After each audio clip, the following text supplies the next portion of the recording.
Wake up in the morning feeling like P. Diddy. You suck! Dun, dun, dun, dun, dun, dun, dun, dun, dun, dun.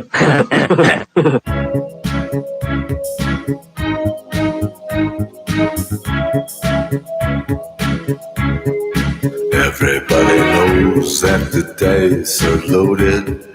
Everybody rolls with their fingers crossed. Everybody knows the war is over. Everybody knows the good guys lost. Everybody knows the fight was fixed. All right, my babies, here we go. Welcome to another episode of So Be It. I'm your host, Cyrus, here to titillate your audio holes one episode at a time. The views and expressions on So Be It do not reflect those of YouTube, any YouTube channel, any YouTube internet radio station, any kind of internet radio station, terrestrial radio station, in or without the city of Atlanta or the state of Georgia. However, they do reflect those of the haterade drinking cheapo monkeys. And as always, know any and all music you may or may not hear on this show is not owned by me, the show's creator, director, writer, producer, host, humble host. It is owned by the record labels that have produced said music over the years. Again, I do not own any of the music. No copyright infringement is intended. Even though apparently that bullshit doesn't really matter because the last episode that we had was blocked by the YouTube gods. So it would appear that my luck on that front has officially run out. I guess it was because the song I played for my dear cousin, the coach, who, if you guys don't remember, or obviously you guys didn't hear it, but they are tournament champions. They won in a very, very epic victory. I'm very proud of them. I even played them a dedication song, which that's the reason why it got blocked in the first place, even though I've done that before and it hasn't happened.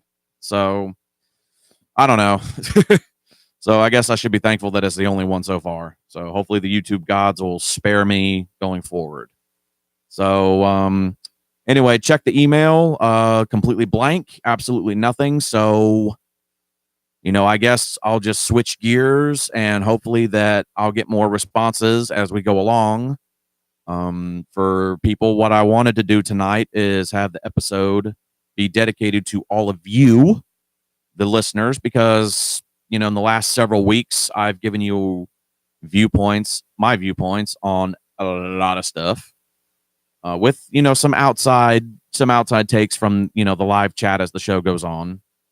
But, so didn't really hear anything, you know, I wanted to, you know, talk about anything that you guys wanted to know, something you wanted addressed for yourself, or just, you know, we're curious about, you know, personal issues that you're having or that somebody else is having and you wanted to know what you could do about it, you know, stuff like that.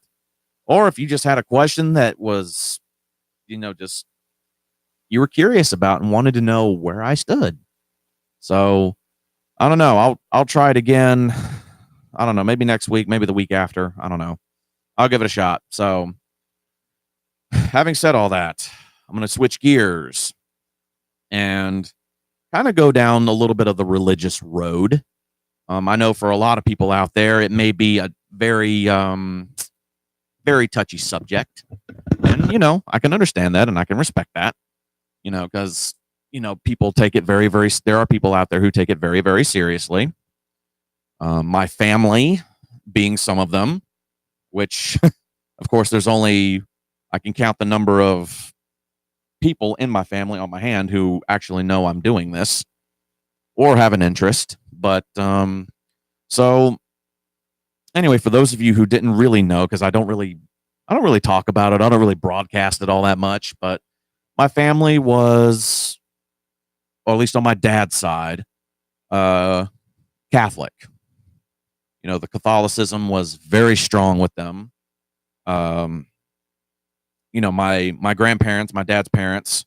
Wow, the sidekick. What's up, sidekick? All right, we have at least one listener out there. Thank Jesus. So, anyway, I'm talking about losing my religion. And I don't know, sidekick. I don't know if this is a subject that you might could relate to a little bit. But in case you didn't know this, me and the coach were raised Catholic. Our grandparents, our dad's parents, were extremely serious about it. We think, the coach has given me this kind of theory, and I have to agree with him. Thinking back on, all the years we spent with them, that our grandmother was kind of more of the nail driver as far as the religion and church and everything goes. Our grandfather, he was to a certain extent, he was a member of the Knights of Columbus and all that brouhaha, but he never really was, at least to me personally, I never really saw him be like, oh yes, Catholic church. Da, da. I think he kind of went along with it with my grandmother. And I mean, I'm not saying he wasn't completely, I'm just going to do it for her, because, he was into it to a certain extent. And, the coach, he went through Catholic school all of his life, right all the way up to college. Me, as far as that goes, I was lucky enough to break the tradition of that. I consider myself lucky. I mean, I know Catholic schools have, the whole higher education, more intense learning and in depth and, so on and so forth that, you get versus if you go to just a regular public school like I did. But, the coach, I think he had a little bit of a raw deal, because nowadays there's more, at least I believe there are more and more of the Catholic schools are, co-ed, your boys and girls, versus, just the single gender. But let's see. Okay, the sidekick, he went to a private Catholic school from kindergarten to 8th grade, went to church twice a week. Okay, well, there you go. That's something I actually did not know about you. So I guess the question I have for you, sidekick, is the school that you went to, was it co-ed or was it all male, like what the coach went through when he lived in Memphis? Very interested to hear that. But so to me, I kind of think I got a little bit of the better deal, just because, the public school that I went to, obviously, boys, girls, whatever, like I thought it kind of made me a little bit more well-rounded. And okay, sidekick, it kind of looks like you got the better end of the deal too, as far as your schooling goes, because yours was co-ed. So that's pretty nice. Honestly, I don't think I can make it through a sausage fest 8 hours a day, 5 days a week. I don't think I could do it.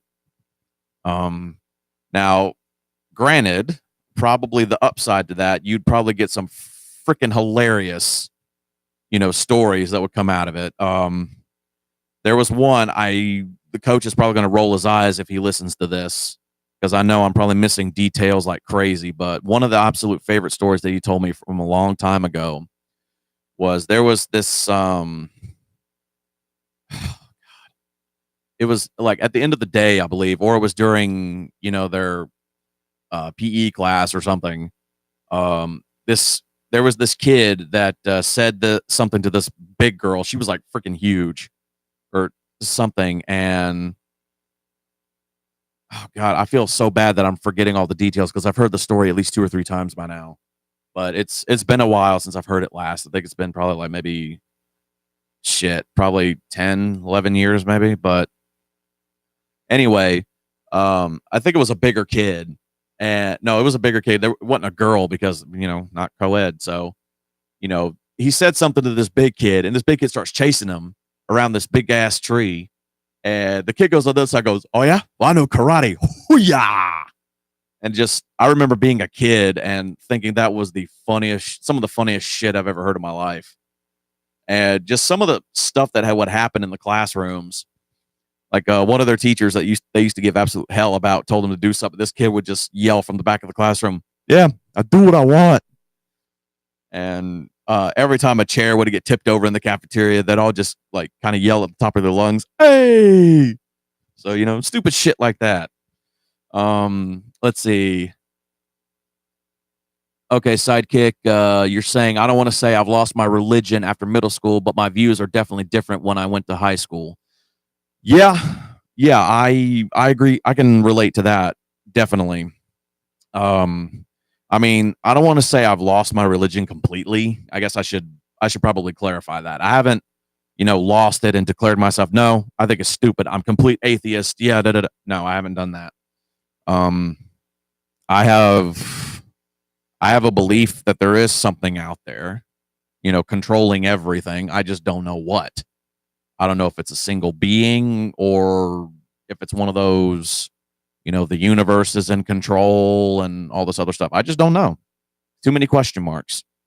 I won't know for sure until, the day I kick the bucket, whenever that is, if it's tomorrow or a week from now, 20, 30 years from now, I don't know. But when the day comes, I will get the answers.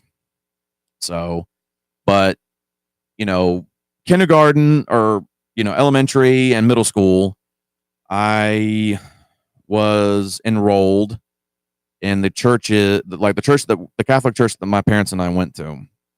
They, had the, whole Sunday school bullshit and everything. But during the week, they had what they called PSR. I don't really remember what the letters stand for. And I mean, quite frankly, I don't really care what they used to stand for. But it was once a week, and my mom, well, it was my parents, but I think it was mostly my mom, forced me to go through with it. And truthfully, if it had been left up to me, I would not have gone. I don't think. It wasn't something that I was like, oh, yay, let's go learn about it. I was like, oh, I have to go do this? Damn it. And so it drove me a little nuts. But what really started really gnawing on my ass a little bit was when high school came around. I finally, that whole PSR thing, the church school once a week stopped. But something else that I got forced to be a part of was at the church that we went to. They had this group called Life Teen, and I'm sure everybody has different names for it. Like, it's youth group basically is what it was. But my church, for whatever the fuck reason it was, they called it Life Teen. Like, all right, great, grand, wonderful. And they had a special Life Teen mass Sunday evenings at 5. Okay, let's see. Sidekick. I have a theory that everyone creates their own God depending on what they want to believe. It's hard to find someone who agrees with everything about their religion. That is very true. Yes. Very, very, very true indeed. I have a theory as well that I'll get to. Well, I might as well do it now because I don't know how long you're going to stay on here. But, everyone's like, oh, you're going to go to hell, fire, brimstone, pitchfork, devil's lube. Honestly, I don't know. My theory used to be that this is hell.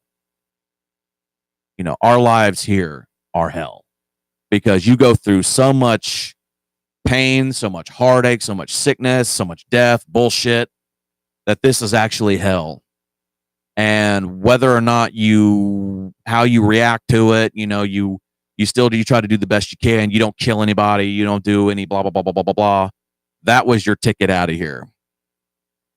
And that if for whatever reason you failed, then you had to relive your life all over again.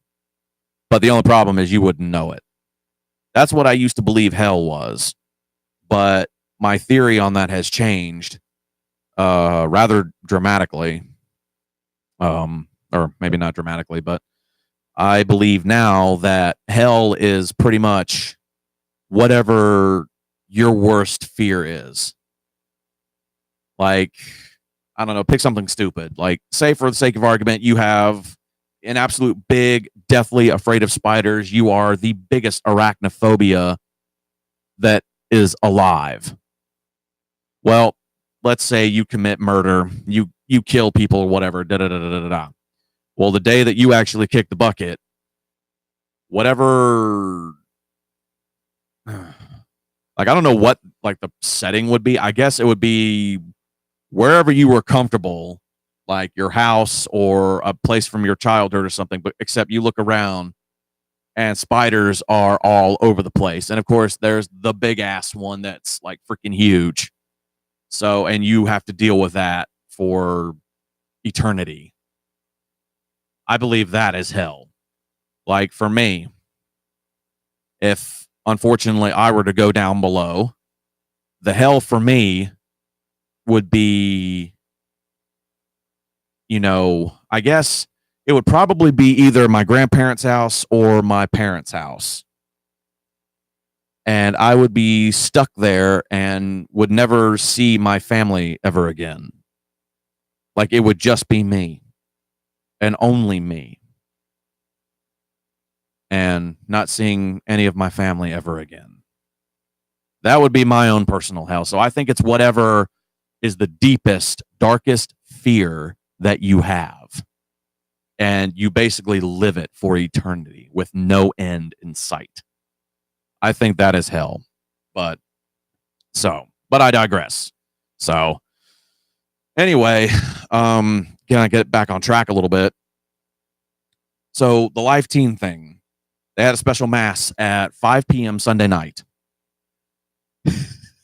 And it kind of made me laugh a little bit because my dad was so uncomfortable at these things, just kind of like I was, because it was, a big step away from your traditional mass. You have somebody, in the corner that's like 80 or 90 years old wailing away on the organ, and you have the priest that's behind the podium.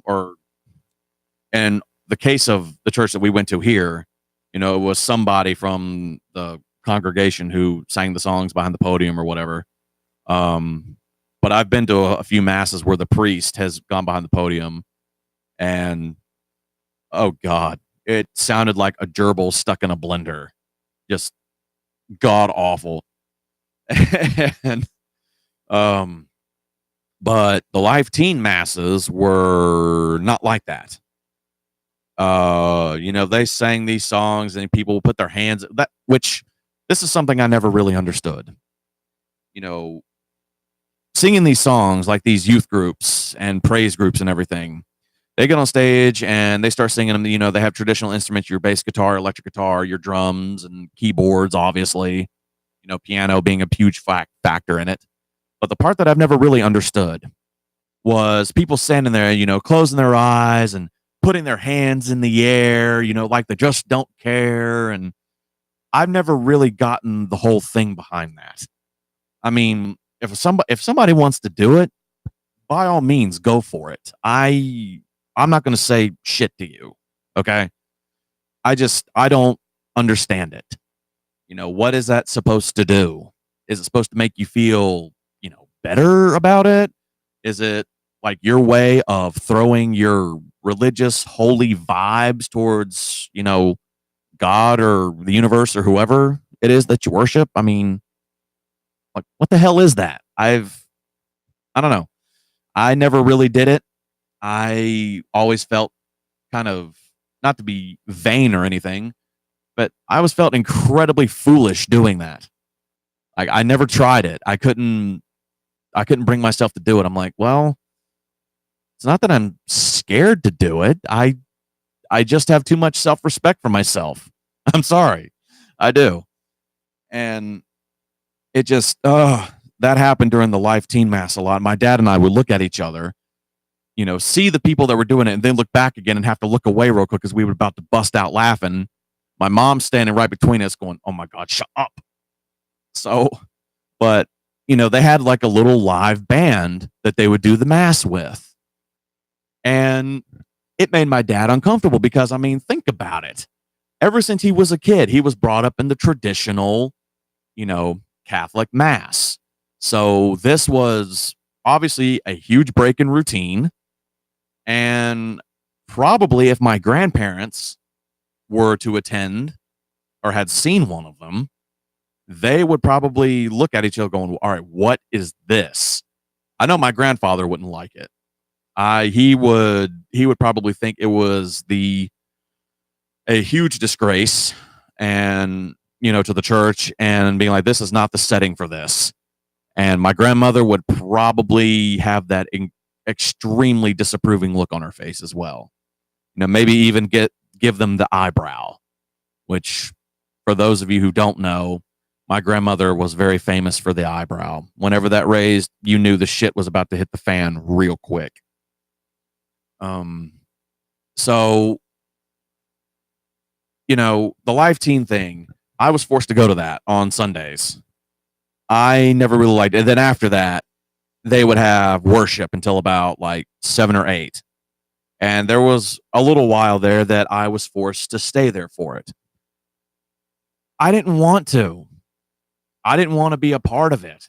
I had no interest in it whatsoever. And unfortunately for me, though, I had no say-so in the matter. And I mean, it wasn't all bad. There was a couple people there that, made it bearable. And I don't know. There were people there who I talked to, and don't get me wrong, they were some of the nicest people on the planet. Some of the best people you could probably put yourself around. Very soft spoken. They, thought things through. They weren't, big mouths. They didn't, just start blabbering about stuff and getting all angry and pissed off and everything. Well, I think that's stupid. Da, da, da. They were nice people. But, and I don't know why it bothered me, but whenever any one of them, it would, especially if it seemed like it was after every other thing that you said, that was extremely positive, they would look at you and either go, hallelujah, or, oh, praise be to God. I would want to sit back and look at them and go, what are you doing? Why do you say that every time? Like, what's the point of that? I mean, you said it once, you made your point there, but it made me feel very, very, very uncomfortable. I guess how they live their life is different than mine. Now, again, I only saw them there at the church. I never really hung out with them outside, because I just, it's not that I didn't like them or anything. I just never really had the urge to do it. And I was a fish out of water for sure. Let's see. Yeah, nice talking to you, sidekick. Go do what you got to do, man. I understand. So I don't know. It bothered me when it felt like it was being shoved down my throat, I guess, is why it kind of bothered me a lot. Because I'm like, okay, look, the rhetoric and everything, really tone it back, please. Come on. I mean, you don't have to say hallelujah or praise be to God every single time I say something positive that you agree with or you think is good. Like, come on, let's pull it back just a little bit here. I mean, it's starting to suffocate me. And, every Sunday, my freshman year of high school, it drove me insane. Like, I said I didn't want any part of it. And it was no offense to the kids that were all super heavy into it. It wasn't me. It wasn't a fit for me. But, again, I had no say in the matter. And then sophomore year kind of rolled around. And this is when things start getting very, very interesting. Gonna kind of go into a little bit of a personal story here. In 2001, my mom's mom, my grandmother, just before 9/11, was diagnosed with breast cancer. And of course, that pretty much sucker punched all of us because my grandmother, she was one of the best, just one of the best people you'd ever meet. She was very soft spoken, at least around me, she was. And when I got older, I, saw no different. She was very soft spoken. She exercised regularly. She got out in her garden, her yard, her plants. She ate. She was probably the healthiest eater I've ever seen in my life. Ate more vegetables than anybody I've ever met. Told me about some vegetables I didn't even know freaking existed. She was good to me. She did some special stuff for me, like at Christmas time for family. She always hosted family night every year around the 16th of December, right around my mom's birthday. Just before, like a week or so before Christmas. And she would bake, she'd make fudge and her sugar cookies. And for family night, she always knew that those were a huge hit. And she made me a special batch, just for me. And I was like, damn, I'm the only grandkid that she does this with, because on my mom's side of the family, I was the baby. And God almighty, my cousins never let me forget it. And I guess a part of me has kind of carried that grudge with me. That's a fault of mine that I have, is that I've never really, I guess, quite forgiven them for it. Which I guess to, outsiders and spectators who would watch, videotapes of my life and everything would come to the conclusion that I favored my dad's family over my mom's. Just cousin sake, But my cousins, they were terrible to me when I was a kid. But anyway, that's a whole other bag of cats I'm not going to open right now. So anyway, 2001, she was diagnosed with breast cancer. And we were all scratching our heads going, what the hell? Like, she's the healthiest person we know. She's been around. She did square dancing. She was a freaking beast. And it went into remission. 2002, we got the word that it went into remission. We're like, hell yeah, that's what I'm talking about. And yeah, I prayed for her. I did. And I like to believe that it was heard. But in right around 2000, late fall 2004, right around 2005, winter of 2005, we got a phone call that my grandmother had not been feeling too good, and she went in and the cancer was back. It had recurred and was in her liver. Now, for those of you out there who have never really dealt with cancer before with a family member, when they tell you that it's back, when it's recurred, and the liver, appeared in the liver, it's usually a very bleak outlook. I mean, I'm not going to sugarcoat it for you guys. It's usually pretty bad. The mortality rate usually goes up. So anyway, we started praying again. I know I did. And, we were just standing by my mom, started visiting frequently, which my dad and I were like, yes, go. And my dad was like, look, he can drive. He can drive now, talking about me. He can drive. He can get himself around now. Go. He's good. We're good. And so, but unfortunately, she did treatment for a while, but apparently it wasn't really responding the way that it should have. And she lost the battle June of 2005. So June isn't really a good month for my family on either side. We lost my mom's dad, my grandfather, in June of 1989. Massive heart attack. Coroner, when the doctors and everybody talked to my mom and her sisters and my grandmother, they said that it was a massive heart attack, and even if they had been at the beach house when he was working on it, he was dead before he hit the ground. So there was nothing they could do for him.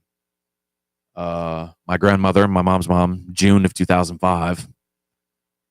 My grandmother on my dad's side, June of 2015.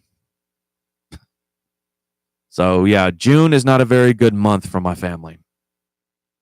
And when my grandmother passed away, I really started questioning things. And months before that, February, so literally about quite literally 14 years ago, I was confirmed. My sophomore year, the life team thing, I had to start going more of that shit.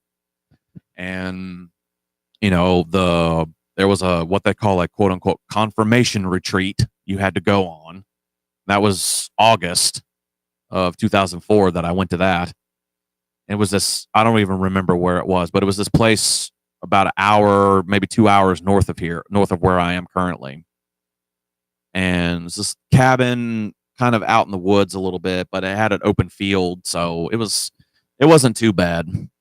But the way that they ran it, I'm like, what the hell is this?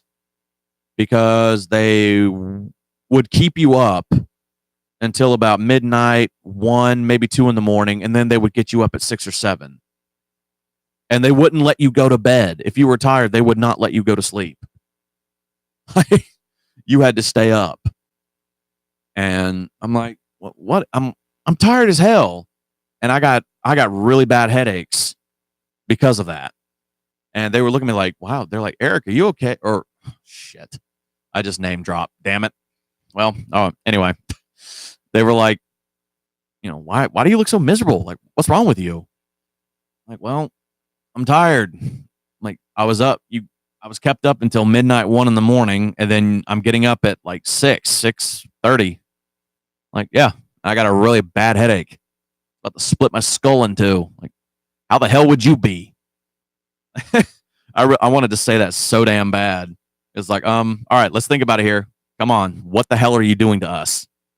So, but anyway, had to go to that. That was the only retreat I ever went on because like I said, I didn't have any plans or aspirations to go to any of the others.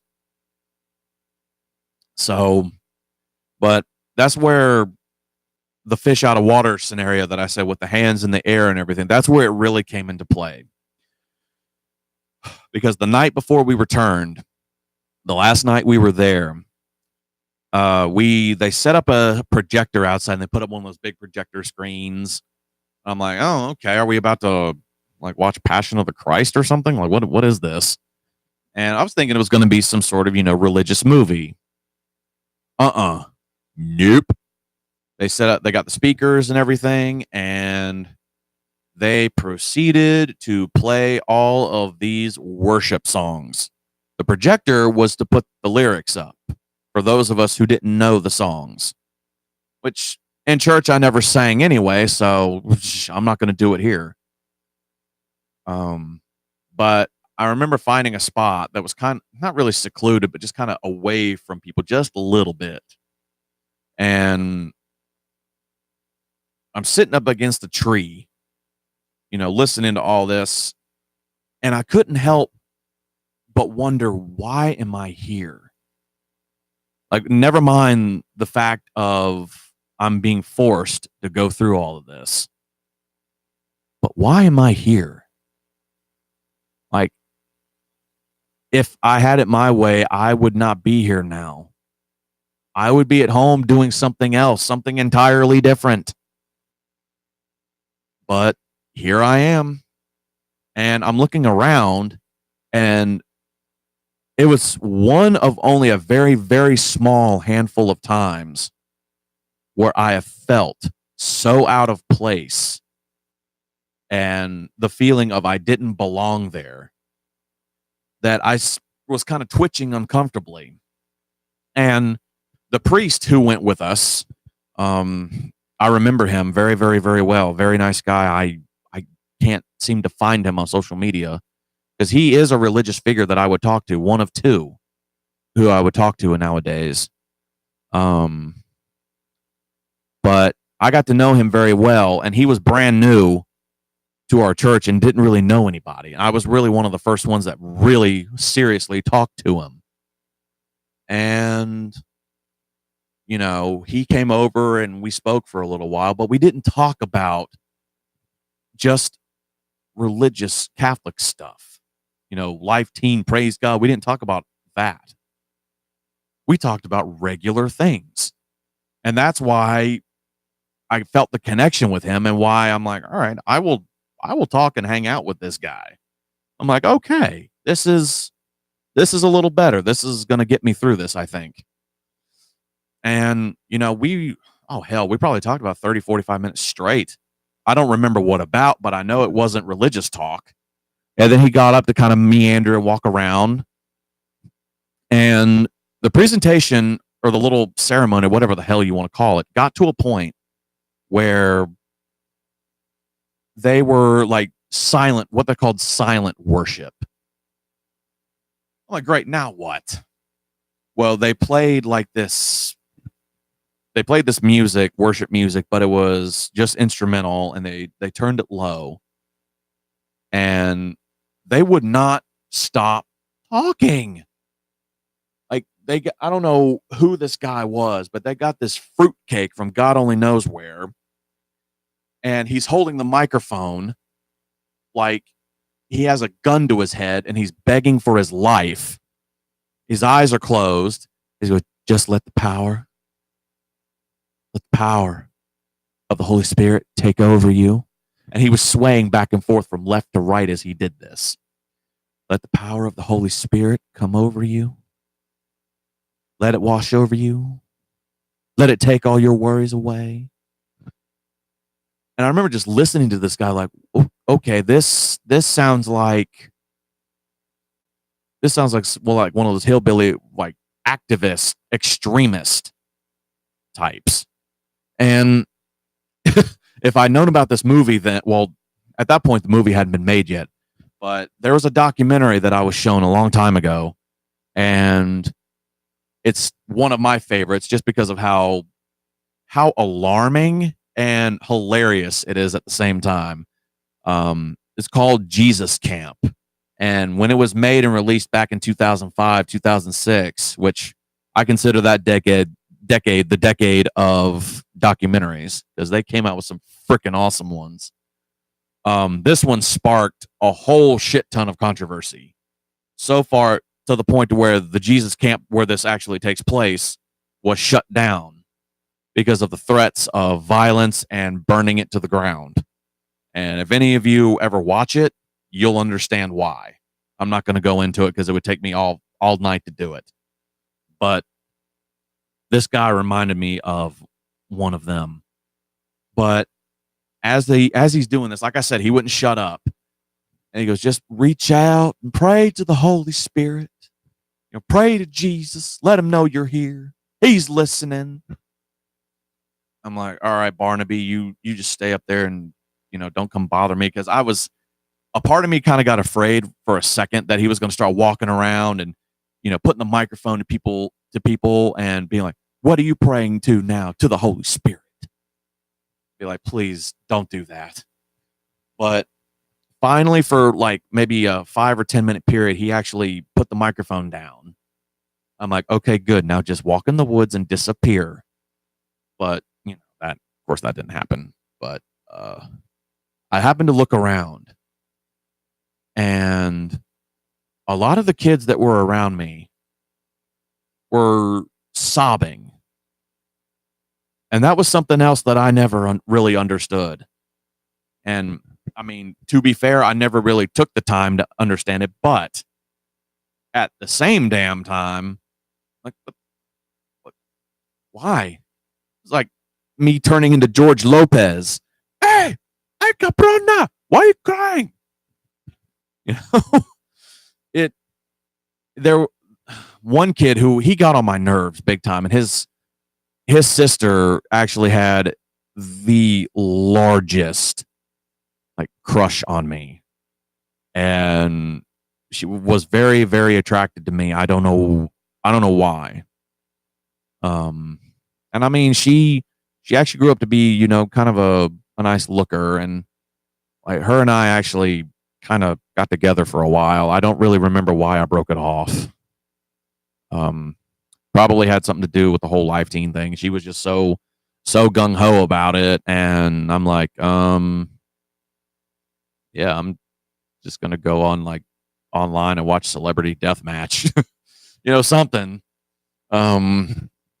But I look over and he has his hand. He's laying on his stomach. He's got his arms up. He's laying his head down on his arms, and he is sobbing, like almost to the point where it's uncontrollable. And you would think somebody just died right in front of him. And I almost said something to him, but I'm like, yeah, I'm just going to leave it. But he did that the whole time, and they were sobbing. And of course, people, were swaying to the music, putting their hands up, doing that whole thing. And I'm sitting there looking at all this. And there's a group of girls who, one of them, she was, man, oh man, oh man. If the adults weren't so observant, yeah, I might have tried a little something, but anyway, didn't have any rosary beads. Anyway, I looked over at them. There was about a group of like 3 of them, and they were like me. And I watched them for a second, and they were doing pretty much the exact same thing that I was doing. Looking around and being like, all right, what the hell is going on? Like, why are people crying? Like, what is this? So, went through that. And then, that was August. February comes around and, confirmation. And I get confirmed by the Archdiocese of Atlanta, which ironically, a few years ago, he got busted. I think I don't think it was a sexual thing. I think he, for once, I think it was something to do with like money embezzling or something. He ended up like skimming like 500,000 off the church or something. I don't know. It was something stupid. But I saw him on the news about 6-7 years ago. I'm like, oh, and hello. And my parents, they looked at me because I happened to be home, and they looked at me and they're like, hey, isn't that the dude who confirmed you? I'm like, yep, that's him. They were like, wow. I'm like, yeah, I know. Such a righteous and upstanding guy. Oh, it was such an honor. And of course, I got the ugly look. I'm like, what? So, but anyway, that February, my grandmother was going through the battle. We knew that it was back. And she lost her fight in June of that year. And pretty much when I got confirmed, I never went back to Life Teen. I wanted to put as much distance between me and it as possible. I had no desire to go back. And my grandmother dying, kind of really pushed me over that cliff for sure. Because I saw her in close to her final moments, because when it starts taking over and it starts shutting down, her liver started shutting down. She got really jaundiced and was turning yellow and everything. And after she passed away, we had her, we did the funeral and everything. And my dad and we brought my mom home. And I remember sitting in my room, like just thinking, why her? The person who was as sweet as she was and just the way that she lived her life, it's like, why the fuck did it have to happen to her? There's more people out there who deserve an ending like that, and she wasn't one of them. So why?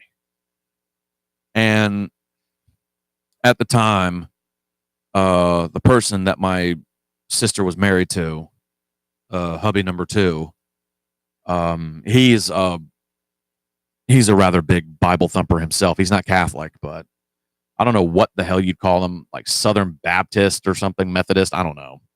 One of those two. And I don't really know. And to be honest, I really don't care enough to know. But for those of you who do, it's the one where they have this big ass auditorium type church, and there's a ton of seats, and they're up on the stage, and yeah, you big projector screens, monitors everywhere. Yeah, whatever they are, that's what he is. And I remember he really pissed me off. Because at that time, point in my high school life, I got triggered very easily. Like, I got pissed off at everything. Just the slightest thing would, aggravate the shit out of me. And he managed to do that about a month later, because we got on the subject somehow, of course, when my mom wasn't there. And this, we're sitting out back, on the patio, the table that's out there, and we're talking about it. And this dumbass leans over to me after I said, she was the healthiest person. She was the nicest you'd ever meet.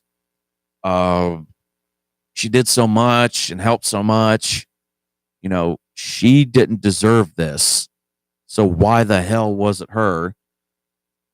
This dude leans over to me, puts his hand on my shoulder and goes, "It's because it was God's will." And I swear I had to fight as hard as I possibly could not to grab my glass of tea and smash it over his head. Like, no, I'm sorry, but there's more to it than that.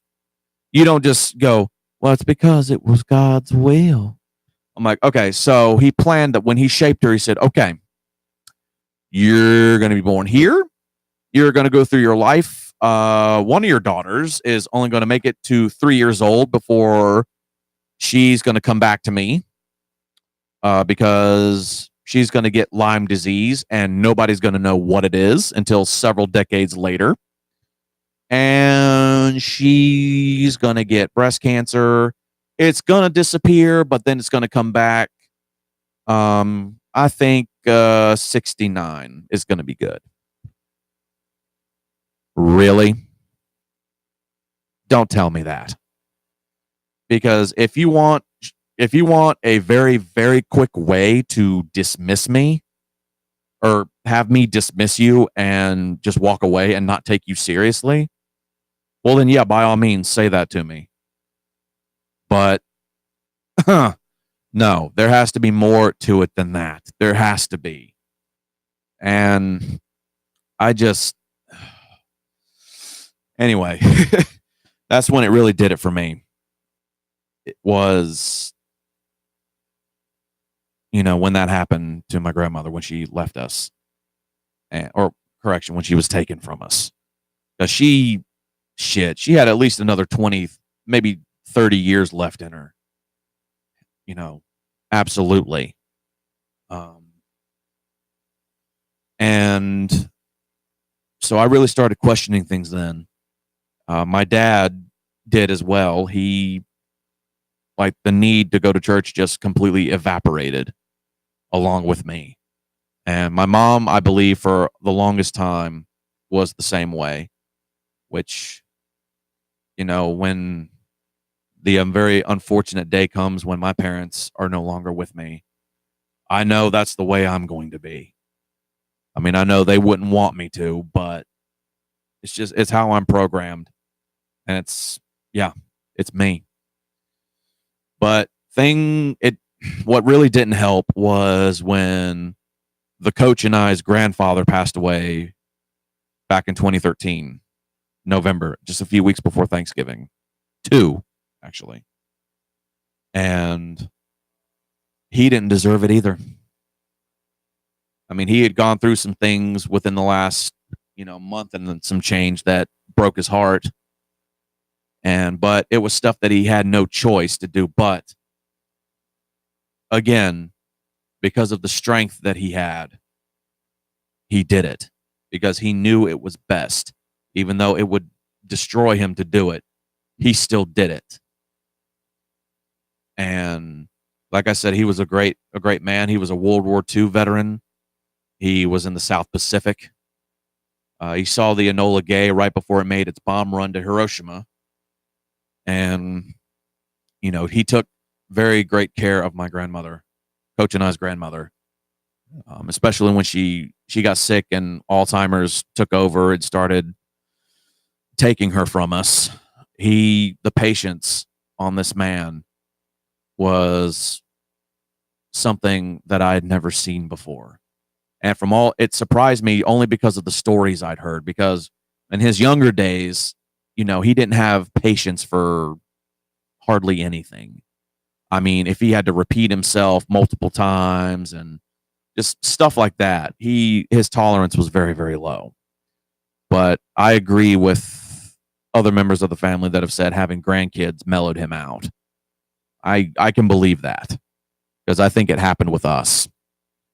So, and I consider myself lucky that we had him for as long as we did, that I got to, share a lot of experiences with him. So it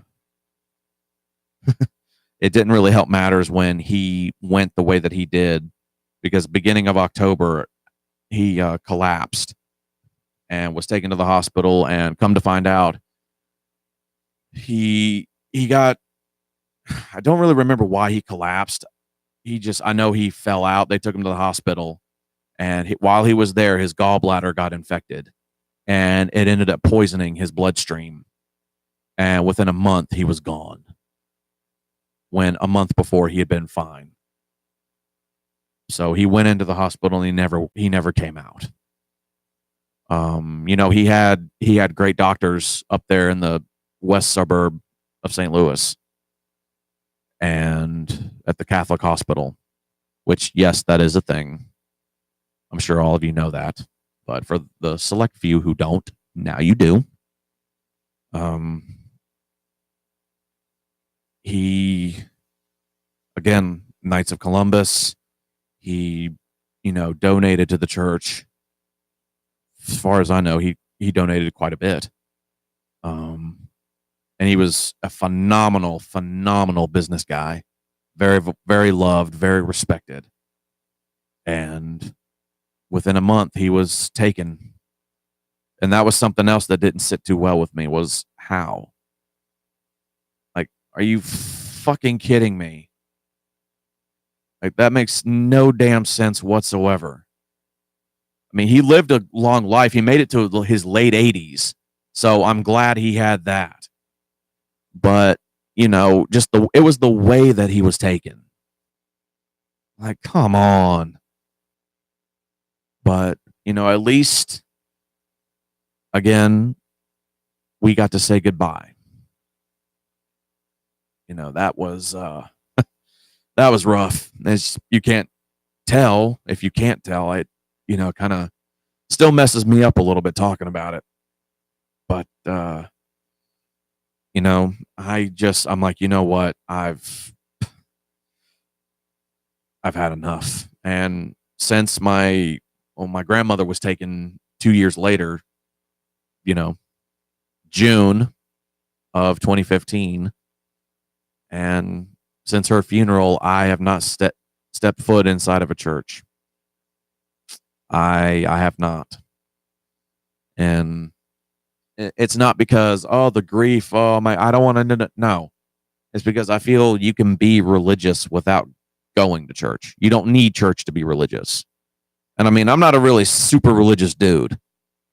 I mean, if somebody asks me to, throw a prayer their way or for their family, I mean, I'll do it. But I mean, I'm not a prick about it. Be like, yeah, no, don't do that anymore. Sorry. It's a nice gesture that I can do. I have no problem with that. But yeah, those incidents just kind of put me off from it. And I mentioned earlier, like, there are two priests who I would talk to very, very, very openly. One was the guy on the confirmation retreat I talked to you guys about a little while ago. The other is the priest who officiated my grandfather's funeral. He came to the house the day before the service, the day of the wake, and he sat in the living room with all of us, the family members, and he wasn't really there. As he did his priest thing at the very beginning, but once that was done, the Bible that he was carrying, he put it down took out a notepad and was just like, hey, like, talk to me. So tell me some stuff about him. Like, what all went down? And immediately, it was the way he presented it. Immediately, the mood in the room lifted a little. And before I knew it, we're all sitting there laughing and cutting up with the stories that were being told about him. And he rounded on me. He said, all right. He goes, obviously, you're the oldest grandkid here. He said, so, which obviously my cousin Elizabeth, who was there, I just fucking name dropped again. Damn it. She was there. He didn't know that she was a little older than me, but I'm like, I'm not going to correct it. Whatever. I look older, so it doesn't matter. He was like, what were some things for you? I went, oh God, where do I start? And of course, my uncle leaned in and goes, why don't you tell him about the time you and your idiot cousin got the keys locked in the car? I'm like, dude, that has nothing to do with Pa. Like, come on. He's like, well, what was his reaction?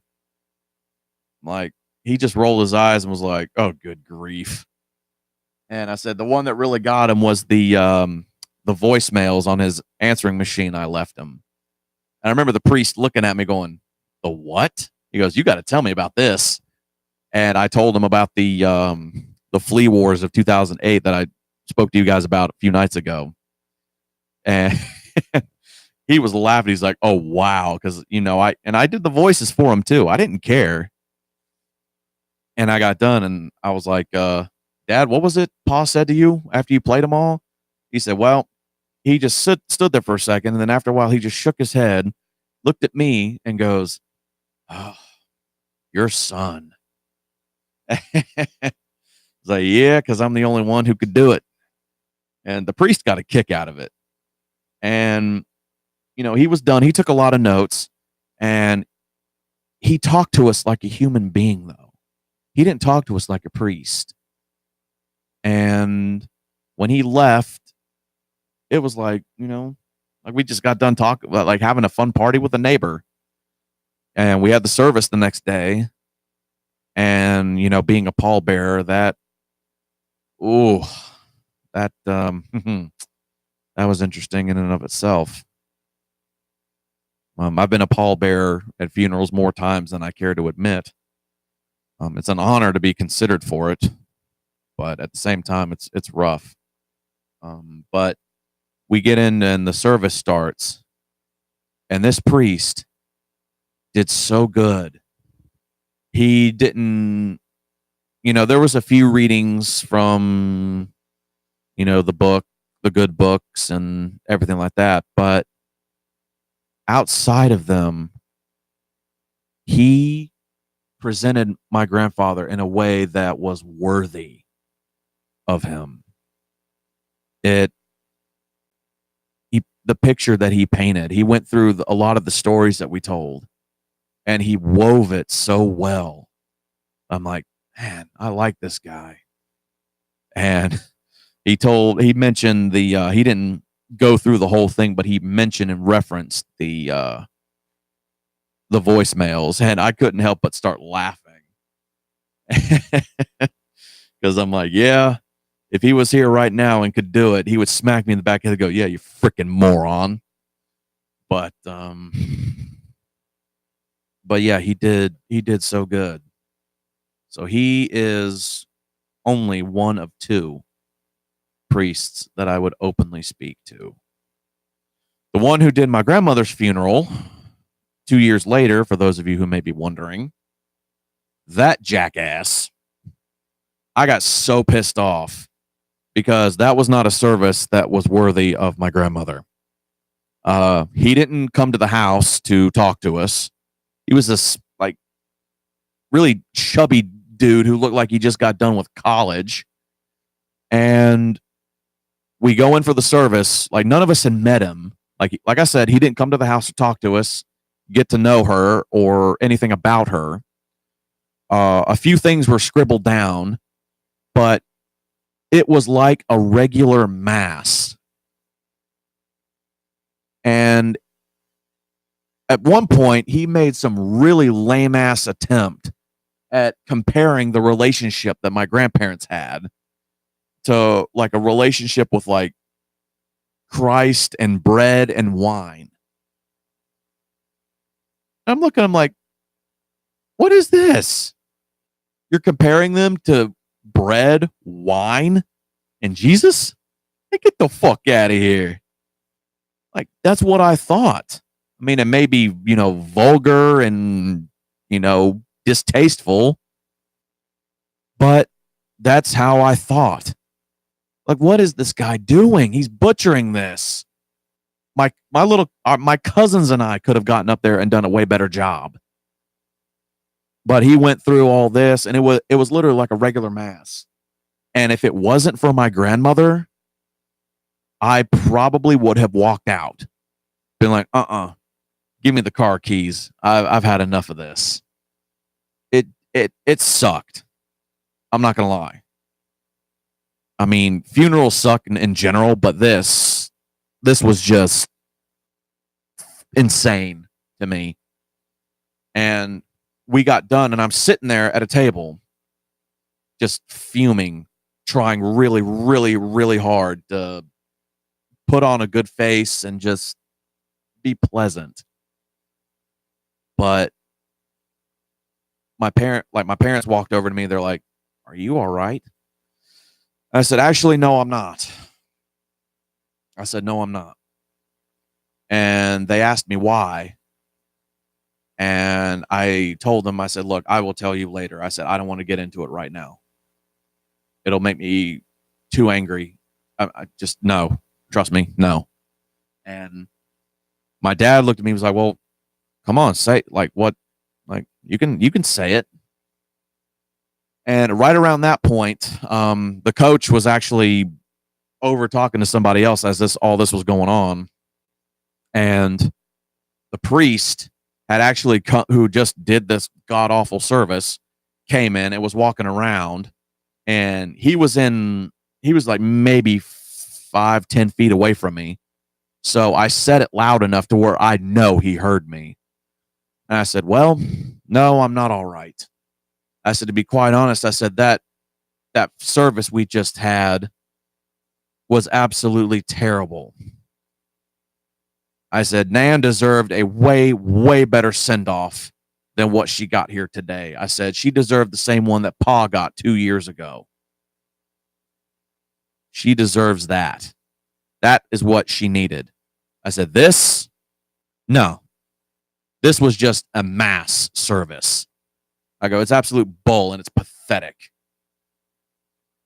I said, "That's what's wrong." I go, on top of, this crushing brick on top of my pea-sized microscopic heart that I have of the fact that she's gone and that I no longer have grandparents. And they weren't expecting all of that. Like, my mom looked like, "Oh God, why did we have to ask?"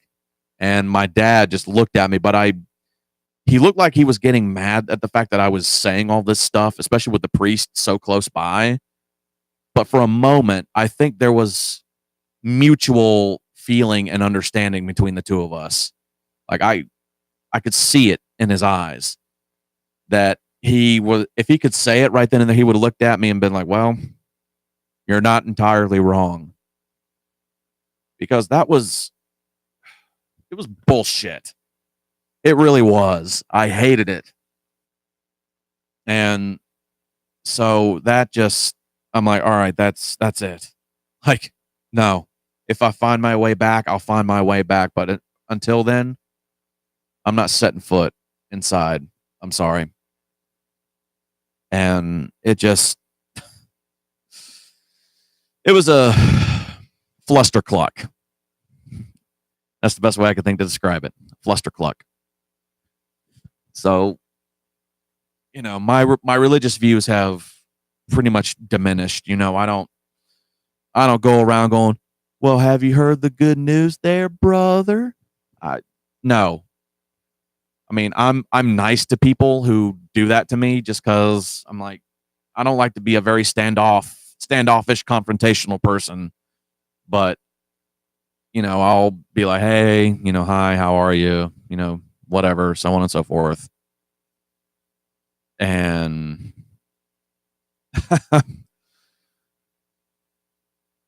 just like, all right, fine. But if you start shoving it down my throat, I'm going to walk away from you.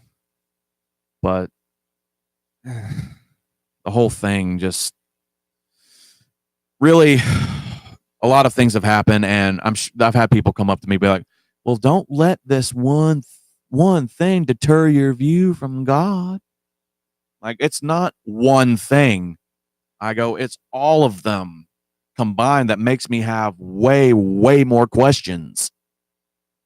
And like, I'm not really getting answers because every single time I say stuff like this, well, it's just the way of the Lord.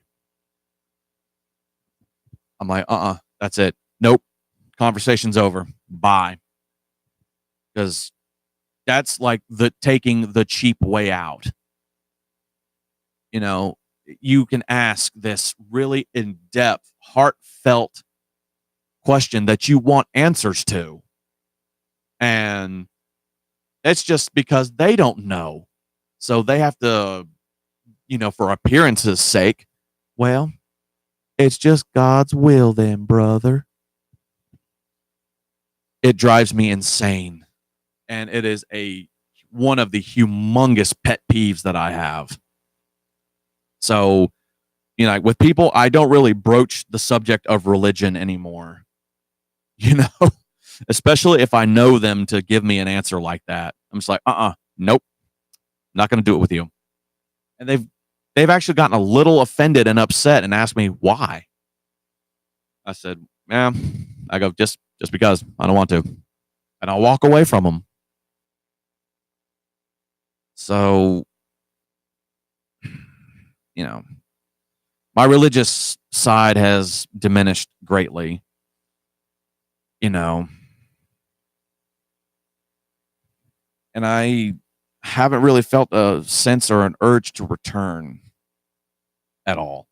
And, I could probably be considered one of the worst Catholics ever because, I went through all that crap. I got confirmed, even though I only did it for, my family and my godparents' sake.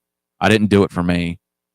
And they're like, no, you did it for him. Be like, no, I did not.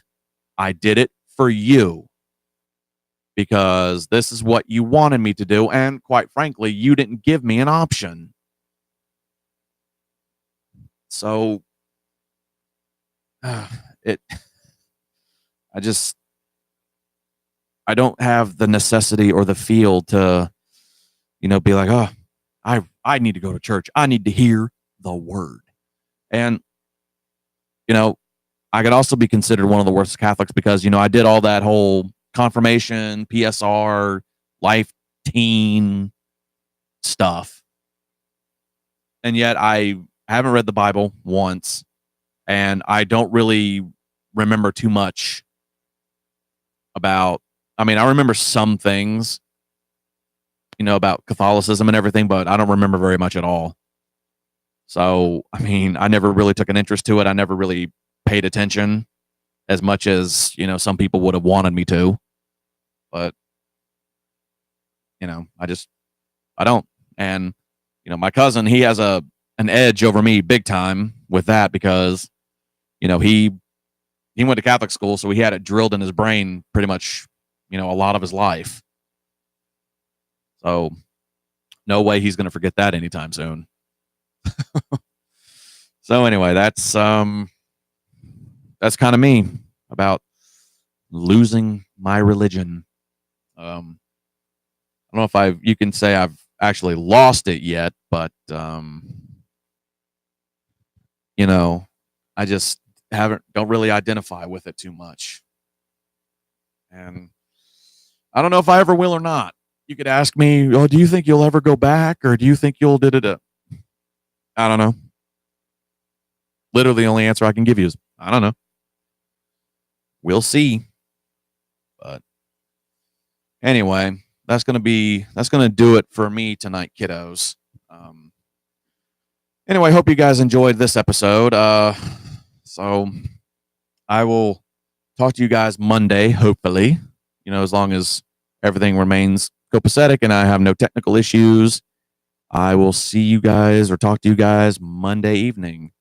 So until that time, my babies, good night.